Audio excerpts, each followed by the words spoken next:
What's going on, everybody? Mic check is Shantae Arnett. You've officially tuned in to In My Queer View. This is episode 3. Thank you guys so much for tuning in. If you're new to my channel, thank you so much for giving me a little bit of your time. Please like, share, subscribe, hit that notification bell, do all the things that your favorite YouTubers tell you to do in their videos. If you're returning to my channel, hey girl, welcome back. And thank you for coming back to give me a little more of your time. Today's episode, we're going to be talking about labels. Category is labels, ladies and gentlemen. We're going to be diving all into identity. We're going to have a little story time. We're going to talk about my labels, and we're going to expand on getting to know me a little bit and what my makeup is within the queer community. Okay? So today's episode is all about labels. We're going to break it down what my pronouns are. We're going to break down what I identify as, and we're going to give you some definitions. We're going to break some misconceptions. We're going to have a little story time. So lock in while I clock in, because we're getting ready to get to it, okay? All right.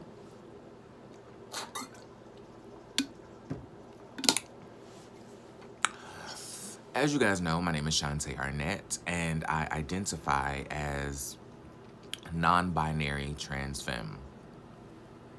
My pronouns are they, them, preferably, but I'm not very specific about he, him pronouns because since my non-binary identity is related to a combination of the genders instead of identifying as neither, I don't really get too hung up on someone calling me he or her.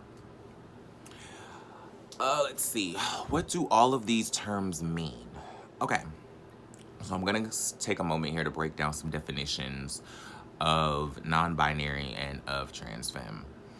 And then I'm going to get into the difference between non-binary and non-conforming. Okay? Excuse me. Non-binary. I kind of wrote down versions of my own definition, well, versions of textbook definitions to make them sound more relatable. And for trans femme, I couldn't really find a textbook definition, so I tried to articulate what that means as clearly as possible. So as far as non-binary goes, non-binary is someone who relates to a gender or sexual identity that is not defined by a traditional gender marker, including but not limited to a person that identifies as neither or a combination of the male or female gender norms. Okay? So in short, what that means personally for me is I don't identify as specifically male or female. I identify as both. And I identify as a combination of masculine and feminine energies to create the person that I am. I don't believe that I was ever intended to be one or the other, regardless of what my physical and genetic makeup is. But we'll get into that a little deeper later on in the video. Trans femme.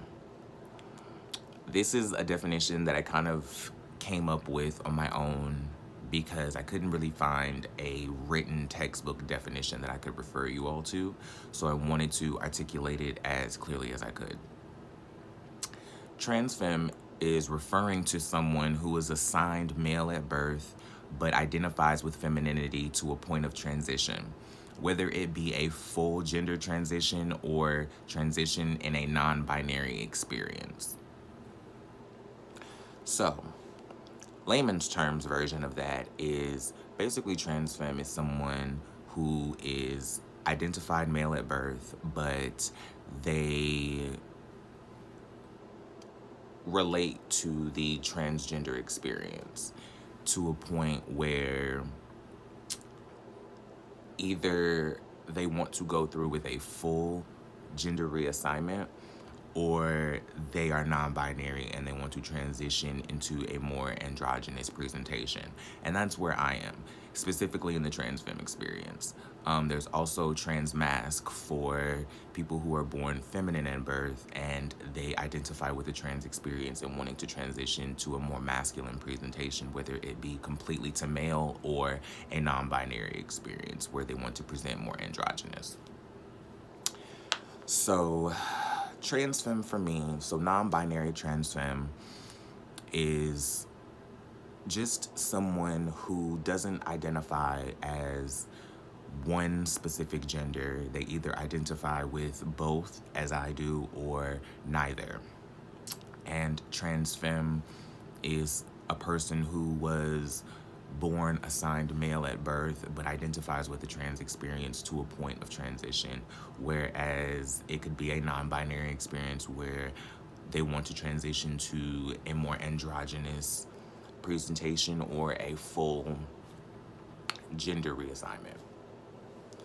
Okay, so now we're gonna get into a little bit of story time, and we're gonna talk about how I came to discover my identity. And I'm gonna take you all the way back because I have been out for a long time. I'm 28 years old now, and I think I've said this in a previous video that I came out when I was 12, and that was around like 2006-ish.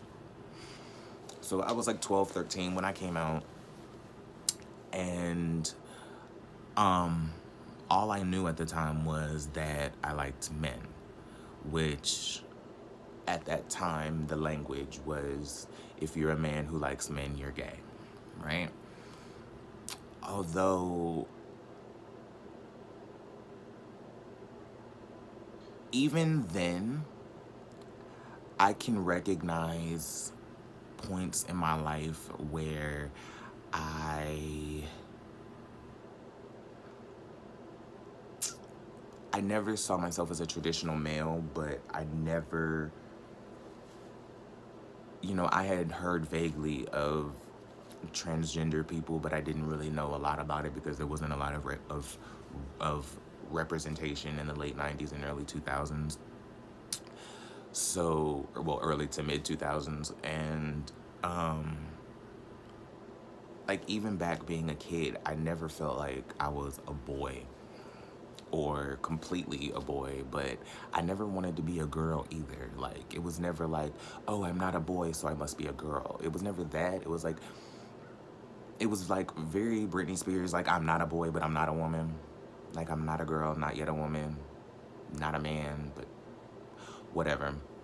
It's really more like, it's actually very specifically more so Grace Jones Walking in the Rain tease. Like, feeling like a woman, looking like a man. Very that. But from what I did know about being transgender, I didn't identify as transgender because I didn't want to completely transition and be a woman. So I didn't really know how to categorize myself. So the only language that I knew was that I was a gay man. And I thought that the femininity that was so equal to my masculinity was just a part of me being gay. Right? Okay. So it wasn't until the last couple years, like literally maybe 2017, 18, and 19, that I discovered the language to articulate what non-binary was and what that meant, and that it was real and it was something that wasn't just like a fad or something that somebody was saying or like clickbait for a BuzzFeed article or something like that. You know what I mean? It was something that had history and context and explanation, and it made sense, and it was like a clicking in my mind, and it was like, oh, now the pieces fit together. And discovering my non-binary identity really made a lot of my life make sense. It made a lot of pieces that made me feel really strange. Even coming out as a gay man, it didn't necessarily feel correct. It just felt like what I had to work with. It was the hand that I was dealt, so I was working with that. But I never necessarily felt like that was all the way right. But it makes a lot of things make sense because people have been telling me, as you guys may or may not know, I am a drag queen. You know, if you look at my videos outside of my shows, you'll see a lot of me rapping in drag, me performing in drag and things like that. And it took me a long time to do drag. People have been telling me that I should do drags for a long time. And I've been around the drag community since I was 15 years old, 15, 16 years old, sneaking into clubs and carrying the drag and all that other stuff. You know, that story is not uncommon. But I never wanted to do drag because I didn't, at the time, the perception of doing drag was, oh, you do drag, so you want to be a woman. Oh, you want to do drag, oh, that means you're automatically trans. And that was not true for me. So I was always scared to do drag for a really long time. One, because I didn't think that I was attractive and I didn't think that I was going to look attractive in drag. I was like, well, if I don't think that I'm attractive as a male, then what makes me think that I'm going to be attractive as a female impersonator, right? And then two, because I didn't want to give off the perception that I was transgender in the sense that I wanted to be a woman, because I didn't. I enjoyed the masculine part of my body, but I felt like I was forced to ignore the depths of my femininity because it would read as, oh, so you want to be a woman, you're not just gay. And it's like, well, I'm not just gay, but I'm also not just trans either. Like, I don't know how to explain that. So it took me a long time to want to even think about doing drag. We'll talk about how I came into doing drag later on, and we'll talk about all of that in another video. But that's just one of the pieces that I can relate to how discovering that I was non-binary made sense to me, and how it made a lot of the pieces of my life fit together. Now, with that, with me discovering my non-binary identity, it led me to understand the physical dysphoria that I felt with my body, right? It led me to understand why I never was fully comfortable with my body, and how I had it's kind of like how you like something, but you don't absolutely love it. You know what I mean? It's one of those things where you like something, but you're not all the way comfortable with it, or if it was just this little thing was tweaked, or that little thing was different, or this little thing was this, it would be perfect. And, you know, I remember being a kid and, oh my God, I can't believe I'm about to say this. I remember being a kid and not feeling comfortable. Like, now mind you, I didn't know that it was a boy pocket at the time. And what that is on men, there's an indentation where women, generally on men's bodies, there is a dip in the hip. There's an indentation in the hip where in traditionally female bodies, the hip curves out like this, right? I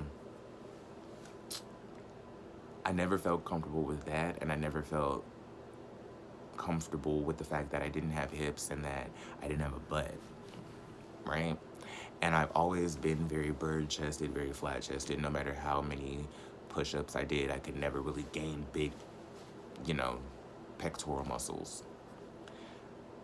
And I didn't, like, looking back, the things that I was dysphoric about were things that women typically feel issue with on their body is, why don't I have bigger breasts? Oh my God, why don't I have a bigger butt? Why don't I have hips like the other girls? But I didn't connect it in those ways at 8, 9, 10, 11, 12, 13 years old. I didn't understand that while I liked having a six-pack as a guy, I liked my genitalia, but there are parts of my body that I look at and I only see a boy, and it freaks me out. That was so hard to reconcile as a child. It's hard talking about it now. I feel like I'm literally talking through it on camera right now because I don't get to have this conversation a lot. So having it with you guys is very important to me. So thank you guys once again for tuning in 15 minutes into the video. But thank you guys again for tuning in because I feel like I'm talking through this with you guys right now. I don't think I've had this conversation maybe more than once if I've gone into it this deeply. But it was so hard to understand how I liked certain parts of my body that made me look masculine or that represented male identity, but there were other parts of my body that I looked at and I only saw a boy.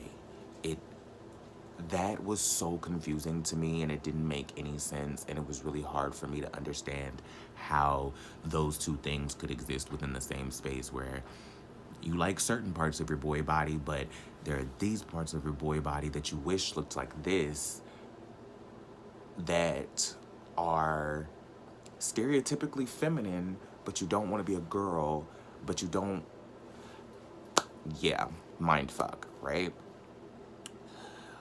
I remember like patting my body as a child. I remember, oh my God, I cannot believe I'm saying this out loud. I remember patting my body as a child and like wearing things in my clothes, like layering my layering my underwear and like wearing like socks and things inside to like create like fake padding that I would wear around the house to like make my body look more feminine. I think every gay boy did the towel or the t-shirt on the head to be the wig. And I remember thinking to myself, when I hit puberty, my body is gonna change. And if I work out enough, I'll be able to make my body look like what it looks like. Look like how I wanted it to look. Because I was somebody who loved fitness as a kid. I loved working out. I loved doing yoga as a kid. Steve Ross from Inhale Yoga like was one of like my mental saviors as a kid. I talked to him every morning when I did yoga before I went to school. Like, so I was one of those people who got those lessons, like back when like Fit TV was a thing, back who got those mantras and those philosophies that if you work hard enough and if you work on your body enough, you can make it look like what you want it to look like. And that didn't happen.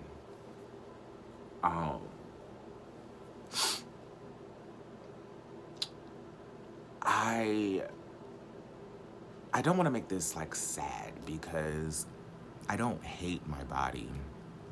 I actually, like, now as a 28-year-old person, I love my body, but I still have those dysphorias.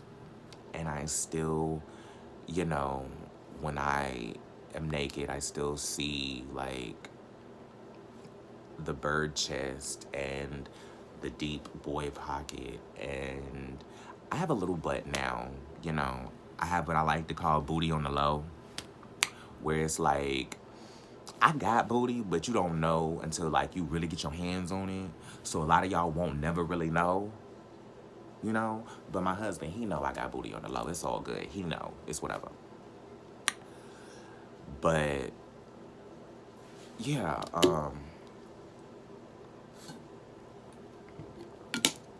I'm still very dysphoric about my body now, and I still see when I'm naked, I still see that same little kid.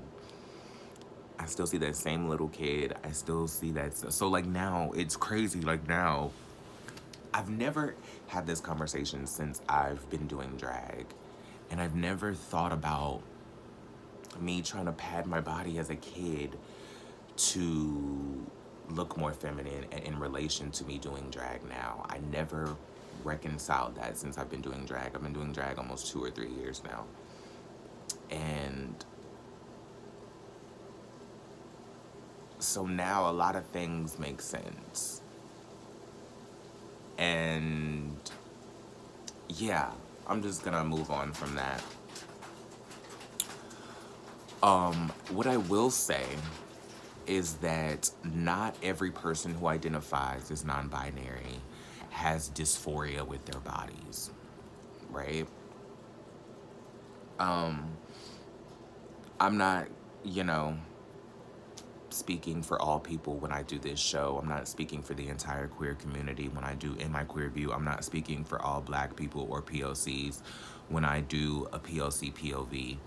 I'm mostly just giving my perspective as somebody who fits under these categories and lives within these labels and in these communities. So for me, I, as a non-binary person, experience dysphoria with my body because as somebody who identifies as a combination of both genders, I have a hard time looking at my body and only seeing male characteristics or male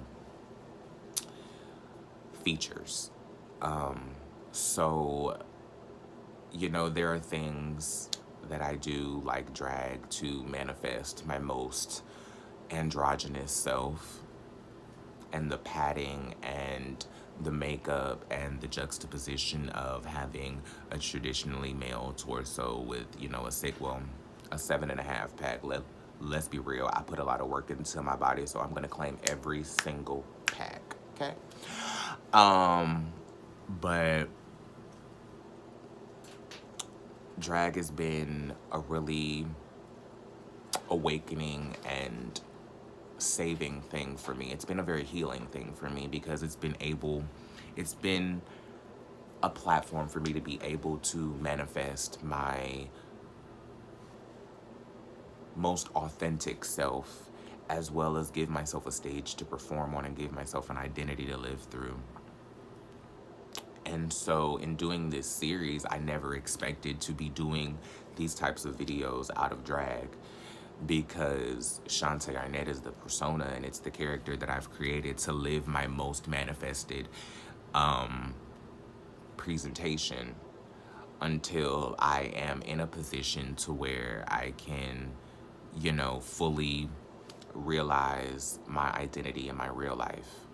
So with that being said, with the dysphoria and with the trans femme identity that lends itself to the transgender experience, that begs the question, am I now or do I plan on medically transitioning? And the question is yes.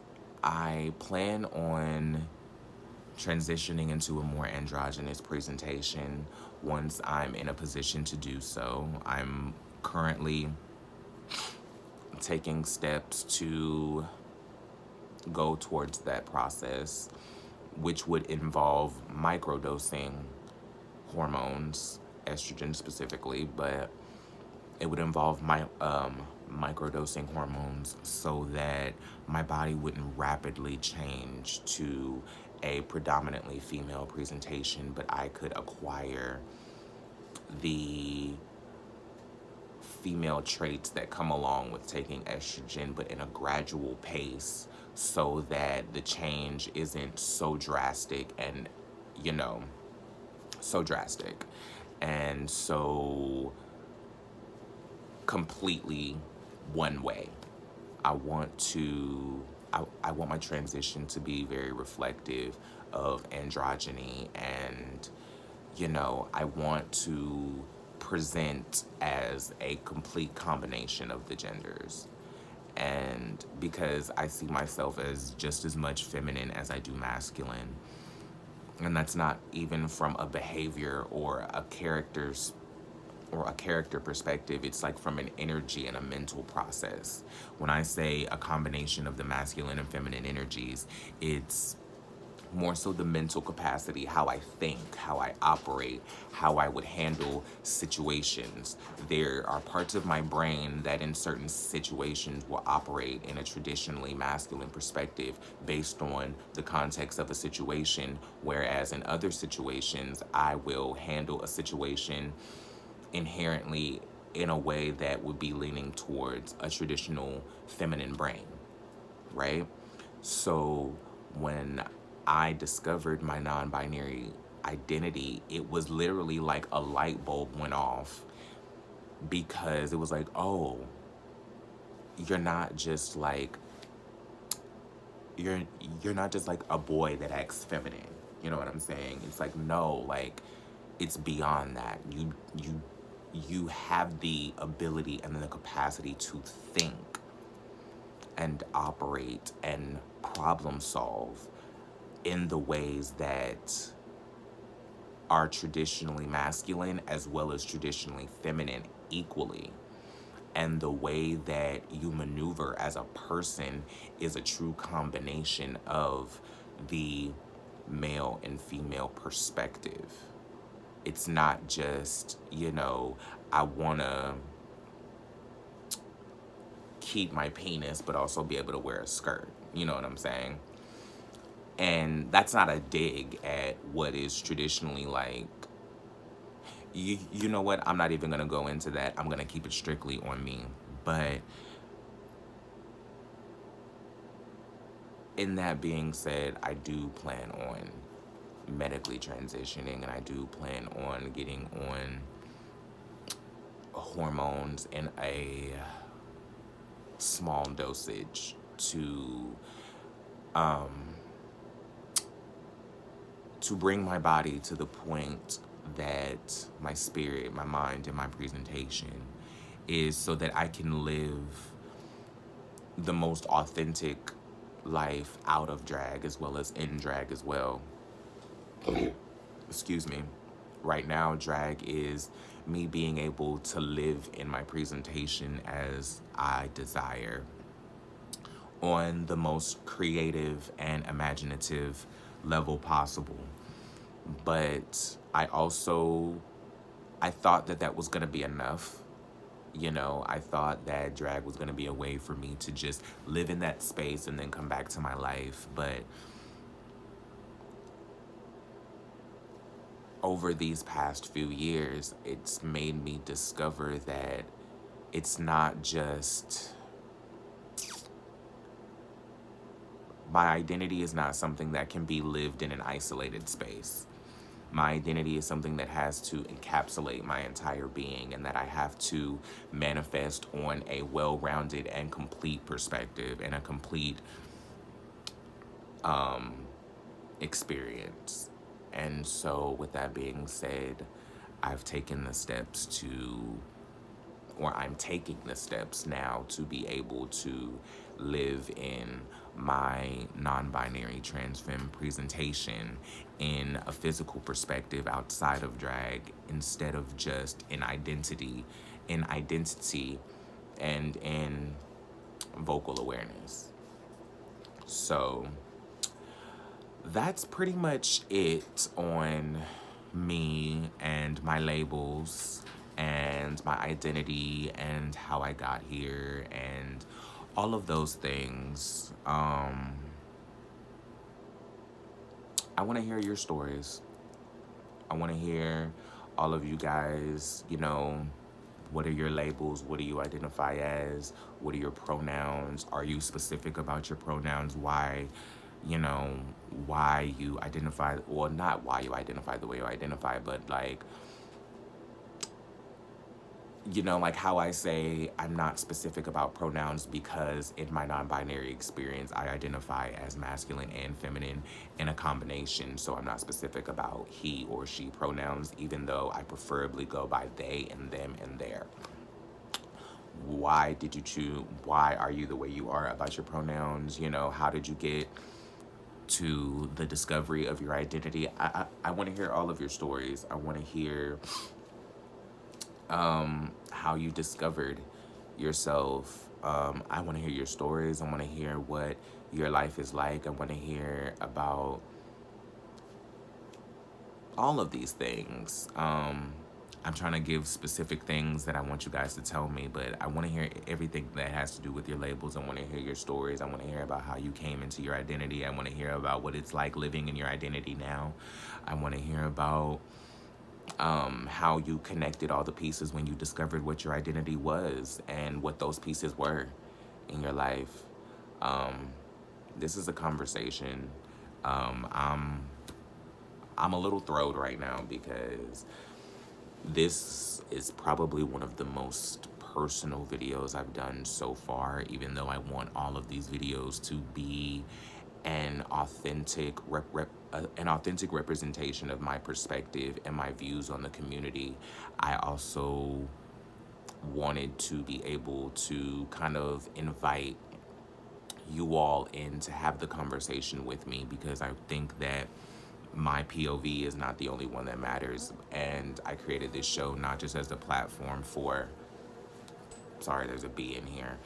I created this platform not just for my POV to be heard, but I wanted to hear the POV of all of you guys, and I wanted to look through all of your queer views. So hit me up in the comments, hit me up in my inbox. Y'all know where to find me at Shantae Arnett on all social media platforms: Facebook, Instagram, Twitter, Snapchat, TikTok, all those things. Let me know about your experiences. Yeah. Hit me up. We can talk about it. Let's chat about it. Let me know all of your stories. I appreciate all of you guys watching. I appreciate all of you guys tuning in. We have a POC POV on Monday, Wednesday, Friday. We have In My Queer View on Tuesday, Thursday, Saturday. And I'm gonna be intersplicing essays with essay somewhere in between there. I haven't set like a regular time that I want to do that, but I do kind of want to take a step back from specifically just talking about only POC topics and queer topics, and I want to just talk about random things going on in the world and random conversations you guys are having around the water cooler. If people are still having conversations around the water cooler, I don't know. But I do want to get into some other things you guys are talking about as well, just in the world. So if you guys have some ideas for that, get at me. If you have questions and suggestions, they're always welcomed and encouraged, and I appreciate all the engagement and all the love you guys are showing me. Tell a friend, tell another friend, tell your mama, tell your cousins, tell your homies, tell your girlfriend, tell your girlfriend's girlfriend, tell your boyfriend's boyfriend. All right? Mic check is Shantae Arnett. I'm getting ready to go ahead and go on break. I'll holler at y'all when I clock back in. Peace.